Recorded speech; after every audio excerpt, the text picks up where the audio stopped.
Okay, good day, class. So, for this recording, we're going to talk about validity and reliability. But this is going to be a series of videos that will talk about the entirety of Module 1 in our course Assessment of Learning 2. Okay, so we begin by looking at the definition of reliability. Okay, now according to Macmillan, okay, reliability is concerned with the extent to which the tests or test measurements are free from error or noise.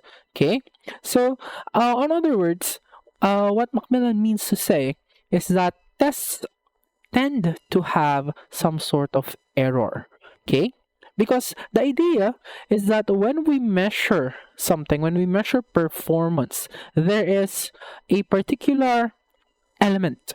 There is a particular data that is not reflected by the scores that we give or the scores that the students get. Okay?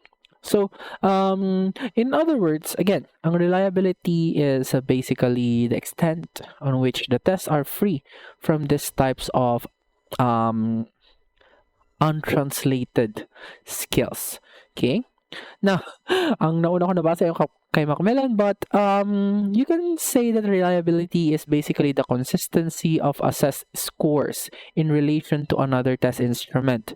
Okay? Yun kasi yung isa sa mga pinaka-common na ginagawa when it comes to reliability. You check a particular test instrument if it is similar to another test instrument in terms of the different theories and constructs that govern this particular test instruments. Okay, so on the second paragraph here, you will see an example that I have given. So nakalagay dito, for example, if a student scored high in mathematics and scored high again on another test, this means that the student has consistent performance. Okay? Kasi ay nasa natin, ang isang student na magaling sa isang test, okay, dapat magaling din siya sa susunod. Especially if the tests are very related, if they are same tests, or at the very least, if they are, what do you call this? Alternate tests, okay? Now, of course, if the students can have contradicting scores, and if that happens, we have to question, saan kaya yung problema? Okay, is it in the student side or on the test side?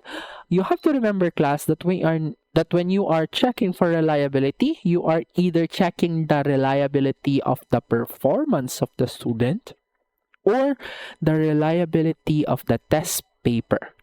Okay, again, you are checking for either the reliability of the student performance or the reliability of the test that you have made.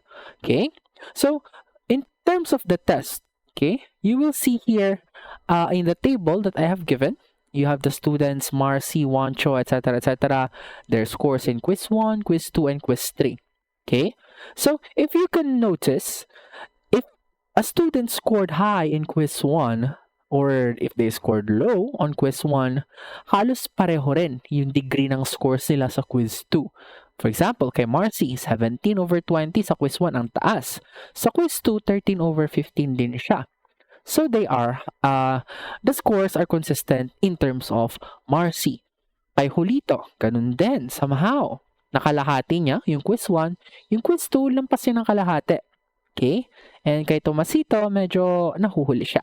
However, if you look at quiz 3, parang may discrepancy. Okay? Let's just look at the performance of Makiling. Okay? Sa quiz 1, 7 lang siya, 30%, 33%. Sa quiz 2, again, another 33%. Pero sa quiz 3, bigla siyang tumaas sa 13/20, or that's around 60% or 65%. Okay? So, in terms of their scores, parang may inconsistency si quiz 3. Okay? Si quiz 1 and quiz 2, they are consistent with one another. But if you add quiz 3 to the mix, you will find na yung quiz 3 ay hindi siya reliable if you relate it to quiz 1 and quiz 2. Okay? Now, if you can also notice, hindi naman lahat ng sobrang tataas, okay? Hindi naman pare-pareho ng percentage ng score yung mga students. Okay? So, kung si Tomasito, naka 25% siya sa quiz 1, 5/20. Sa pangalawa, 4/15. Okay, I'll guess that's around 20+%. Okay? So, meron pa ring pagkakaiba sa mga percentages nila. So, yung pagkakaiba na yun, whether maliit or malaki, that is what you can consider as an error, an inconsistency. Okay? You have to remember, class, na again, there is always an error when you compare 2 or more quizzes. The question is, how much of an error can you tolerate? Okay? Kasi pa merong errors na, alimbawa, sobrang laki. From 10%, naging 70% score niya. From 30%, biglang bumaba, naging 5% na lang ng total. Okay? So, in terms of quizzes, parang ganito. Yung first quiz niya, naka 19/20 siya. Okay? Second quiz, naka 18/20. Medyo tolerable pa, kukunti lang yung error. Okay? Sa third quiz, ganun din, 17/20. Malapit lang din. Pero sa fourth quiz, pag bigla siya naging 1/20, ang laki naman ng difference. Ganun po yung mga error na tolerable, na maliit lang, kaya yung mga error na sobrang lalaki. Okay? So, sabi dito ni Macmillan, the tests themselves present varying degrees of error. Okay? So, the type of test that you use will also have some sort of error. Sabi ni Macmillan dito, halimbawa, tinetest mo yung attitude ng mga learners. Okay? Very dependent on a lot of variables. Okay? Sa kanilang nakain sa umaga, siguro pag good mood or bad mood sila. Pero, pag ang tinetest mo ay yung time, kung paano nila tatapusin yung 100-meter dash, mas objective yun because you're only looking at the time. Pag attitude kasi, it can be very highly affected by extraneous variables that will cause a lot more noise compared sa kung tatakbo lang sila. Okay? Ano ba yung mga variable na nakaka-apekto sa tatakbo? Pag pagod ka, pag hindi ka nakakain, pag masakit yung katawan mo. Yes, yun. Madaling makita kasi eh. Pero sa attitude, ang dami. Baka kahit yung baon mo, kahit yung emotional disposition mo, a lot of things that even I cannot enumerate. Mas madami yung error na nakukuha niya. Okay? So, what this says is that when you make a test, okay, as much as possible, you focus or you look at the variables that can affect the reliability of your test. Ano yung mga errors na maaaring mapaliit mo when you are making your tests? Okay? Hindi po mawawala ang error as we will see in the next particular slides. Okay?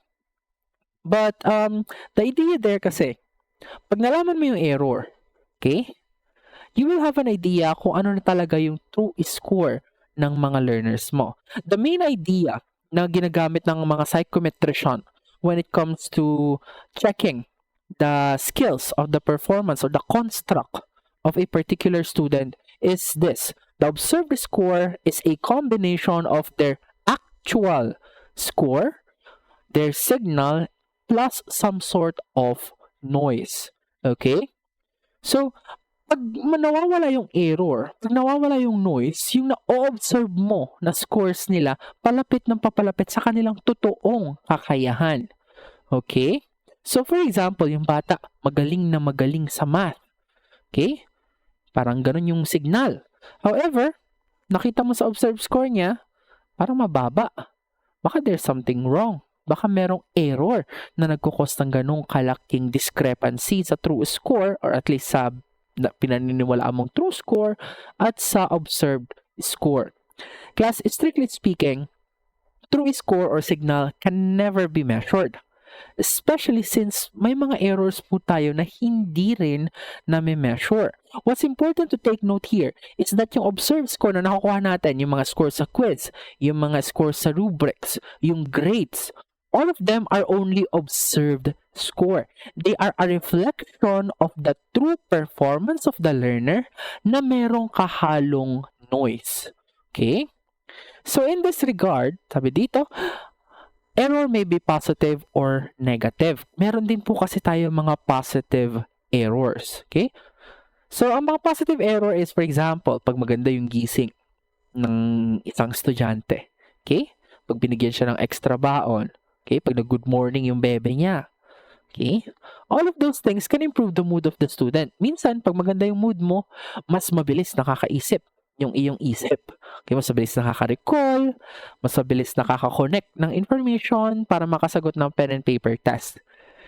That is, compared naman sa isang student na normal lang yung araw, neutral lang. Okay? You will expect na mas maganda yung performance, yung observed score nung maganda yung mood compared sa hindi. Okay? So, as much as we want that, of course, iba rin po kasi nga yung error. Okay? Hindi naman tayo laging good mood. Hindi naman tayo laging bad mood. Okay? So, that is to say na hindi lahat ng errors ay masama. Okay? Kasi nga tayo, ang gusto natin, ma-improve talaga yung performance because at the end of every lesson, your goal is not to minimize the lesson. Minimize the error, the positive error. Okay? Hindi mo dapat nga alisin ang positive error. Your goal is to have an observed score that shows na na-achieve mo yung objective mo. Okay?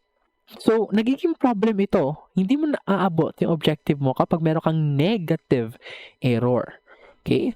So, tignan natin yung table na present ni Macmillan in 2017. Ito yung mga sinabi niyang types of errors. Okay? Ayan, palitin ko na konti para makita natin yung buo. Okay. So, ito po yung buong pinakita ni Macmillan. Okay? So, I hope you can see that. So, yung actual or true knowledge ng estudyante, ito yung sinasabi kong true score, okay? That funnels into your assessment. Whereas your assessment is affected by internal and external noise. Sa internal noise, kasama doon yung mga noise and errors na inherent sa estudyante. Okay? For example, yung kanilang IQ, di ba? Pag mababa yung IQ nila, that's an error. Okay? Pag yung kanilang physiological needs ay hindi na-address. Okay? Kapag yung kanilang test-taking skills, kapag yung kanilang, what do you call this? Readiness. Okay? Pag hindi mo yun na-address at hindi maganda yung mga ganun nilang aspects, you can expect na mataas yung negative internal error. Ang external error naman, as the name suggests, this is error na nanggagaling sa labas. It can be sa sobrang init. Okay? It can be yung swerte ng paghuhula ng estudyante. Okay? It can be in the sampling of items. Meaning, kapag yung items na nagawa mo or napili mo ay madali, naswertehan nila. Diba? Kaysa sa mga items na pinili mo na mahirap, medyo hindi sila sunerte. So, all of those things contribute to the error na pag nagkahalo-halo na, ito na yung nakikita mong observed score. Okay? So again, what this means to say, ang lahat po ng score na nakikita natin through a test instrument, through a pen and paper test or rubric, yun po ay observed score lamang. Yung actual and true knowledge, always po yan nahahaluan ng some sort of error. Okay? Again, we are not concerned with removing all errors. Gusto nating may positive error kahit papano.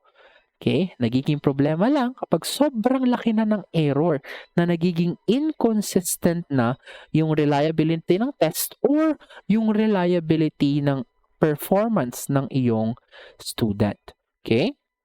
So, what this means to say, in a typical classroom, okay, is that since meron mga pagkakaibang error yung mga students, okay, si student 1, konti lang yung internal error kasi napaghandaan niya, na-prepare niya. Okay? Si student 2, neutral. Hindi niya gaano pinaghandaan. Nag-review ng konti, pero hindi gaano. Okay?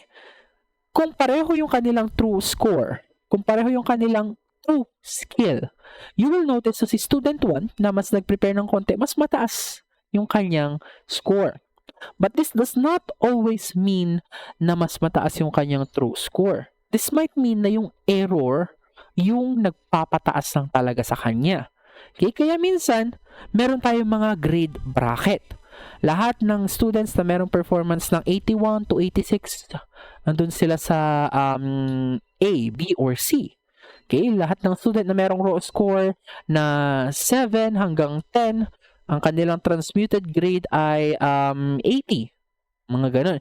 Because this is small changes, this is small gaps in observed score can only be an effect of the small error. Okay? So this implies sa yung student na merong grade na 84, maaari yung kanyang true skill pareho lang doon sa student na merong grade na 82, 83, yung mga malalapit. Okay?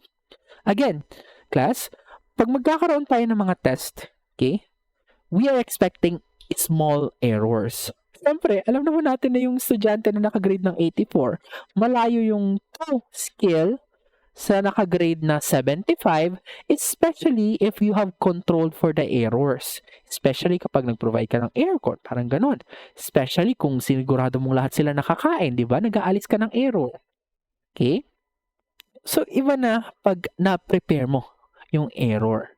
Okay? Pero pag magkakalapit lang, 82 tapos 81.5, ay baka magkalapit lang yung true score nila. Okay? Magkalapit lang yung kanilang true knowledge. Okay? So, again, to summarize, lahat po ng test merong error. Meron kang positive or negative error. Positive error, not that much of a concern. Negative error, yung gusto nating iwasan. Kasi baka hindi natin maabot yung objective natin pag sobrang laki ng negative error. Okay? So, what this means, again, class, is that as much as possible, we look at what we can control in the error. Okay? So, dun po kasi papasok yung establishing or improving reliability and classroom precision. Now, according kay Parks, classroom assessment, reliability precision is a combination of measurement error and instructional decision making. Okay? Macmillan added that teachers need to consider the dependability of their decisions about student learning. Okay? What does this mean? Okay?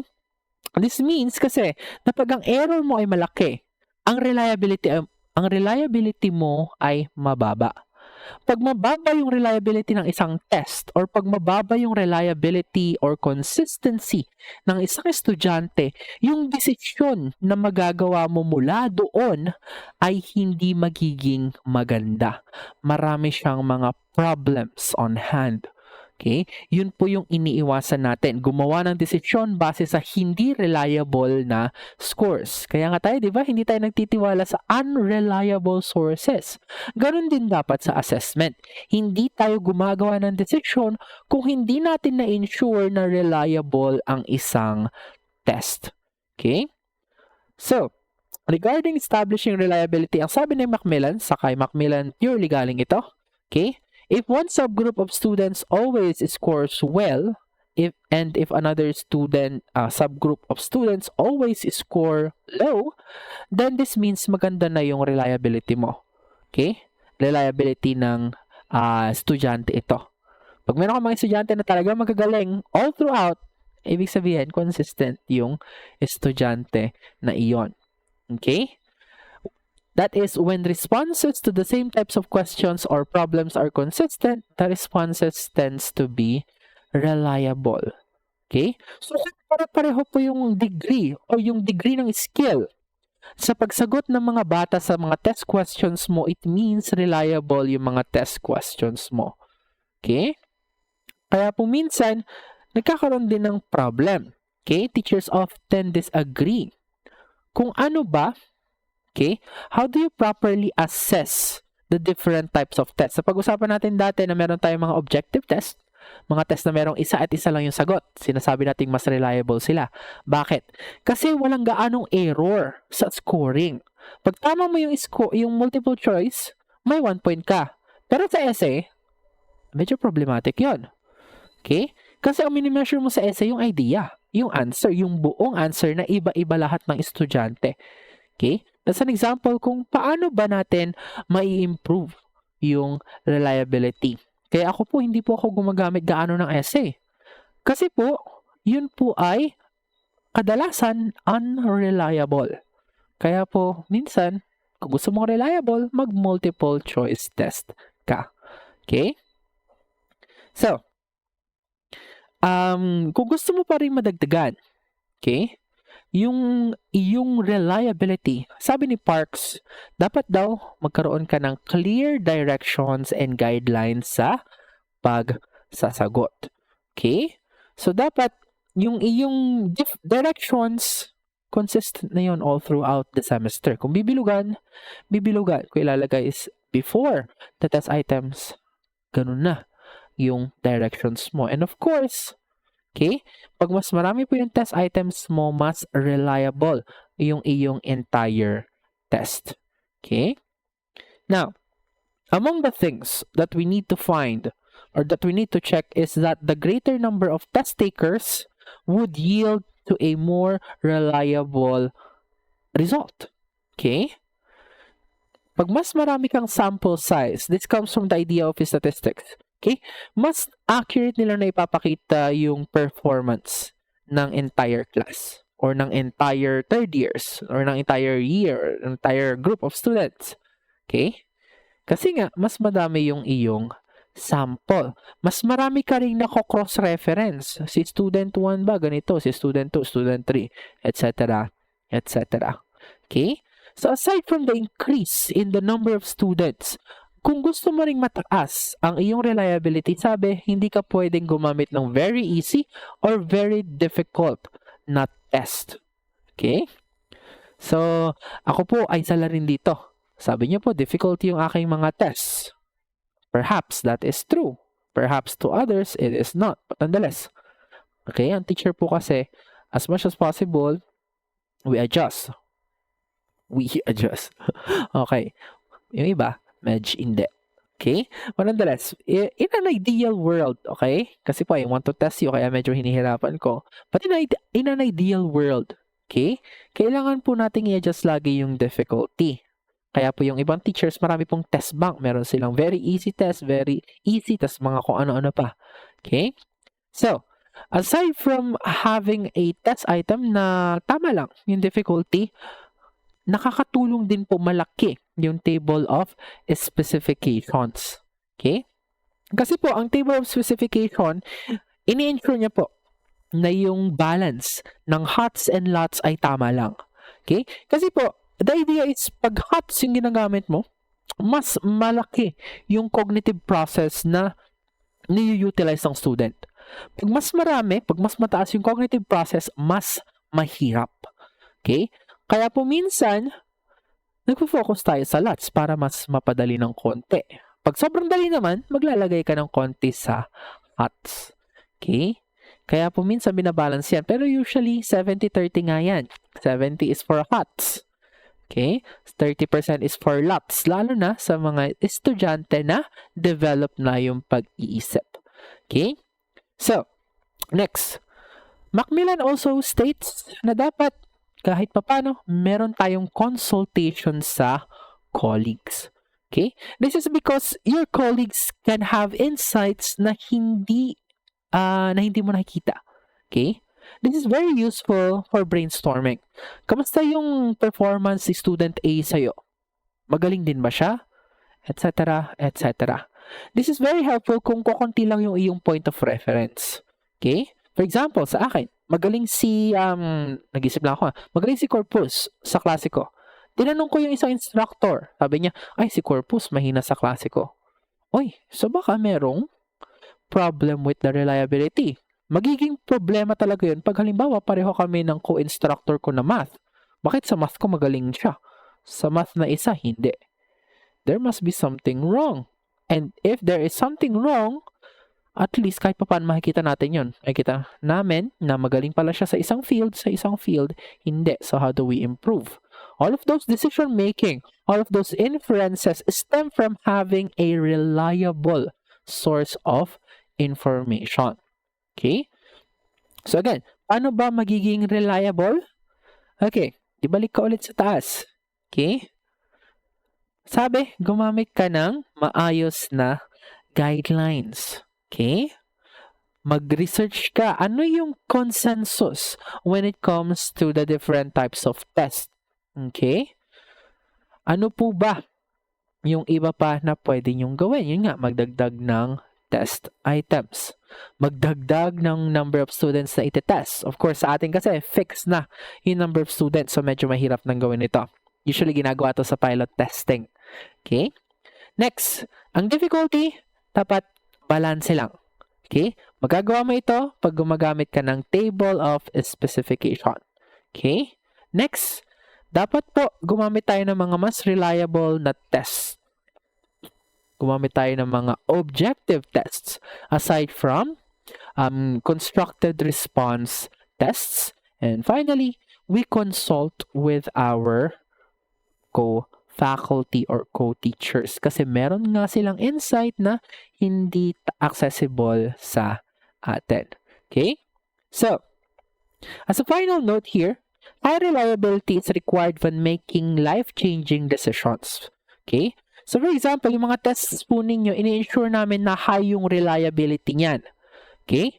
And as a personal note, nakikita ko naman, yung mga nakakascore ng matataas sa final exam, matataas din yung mga quizzes. So, that means, reliable yung student and reliable yung test.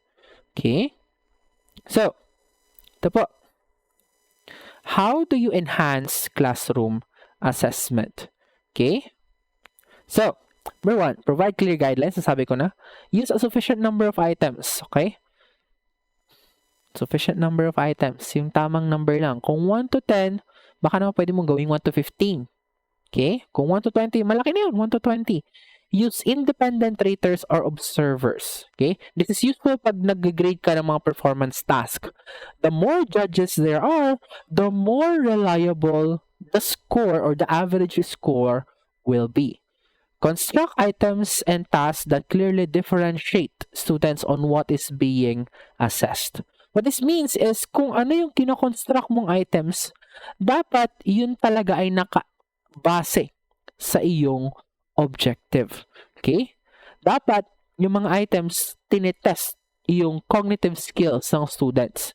Papasok po ito sa paggamit ng maayos na mga distractors. Kasi minsan yung mga distractor na nilalagay natin ay yung mga tinatawag nating mga walang kwenta. Okay? For example, who is the national hero of the Philippines? Si Andres Bonifacio, Jose Rizal, Apolinario Mabini, or si Mariah Carey.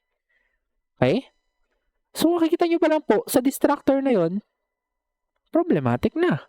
Kasi yung isa, obviously, kahit bobo ako, alam ko na hindi yun tamang sagot. Okay? Next, make sure the assessment procedure is clear and as objective as possible. Meaning, talagang babalik ka sa direction. Understandable dapat siya on the first or second read. Continue assessment until results are consistent. So, pag may time ka po, gagamit ka po ulit ng assessment. Okay? Connected po ito sa last step. Use shorter assessments more frequently than fewer long assessments. So, as a teacher po, laging mas maganda yung meron kang 15-item quiz, 15-item quiz, 15-item quiz. Kaysa sa isang quiz na 45 items. Parehong number of items ang pag pinag-plus mo. Pero mas maganda yung tatlong separate. Kasi po, meron kang 3 points of reference. Compared lang sa iisa na 45 item test na long quiz, problematic. Iisa lang yung point of reference mo. Hindi mo masabi kung reliable ba yun or hindi. Pero pag tatlo, apat, oh, very good. Diba? Okay, and the second to the last, sabi ko na kasi yung last, this is the second to the last na ako. Eliminate or reduce the influence of extraneous events. So, ito yung pag-aalis ng mga external errors, katulad ng init ng classroom. Okay, katulad ng kagutuman ng estudyante. Pag may extra ka, bigyan mo sila ng merenda. Sure, why not? Okay, if it is within our resources, we will try to eliminate the influence of external errors. Okay? So, yun po yung mga checklist for enhancing classroom assessment and reliability. Okay? So, that's it for the first part of the recording. The definition and how you can improve the reliability of a particular test. Okay? So, I'll see you on the next recordings. Bye, class!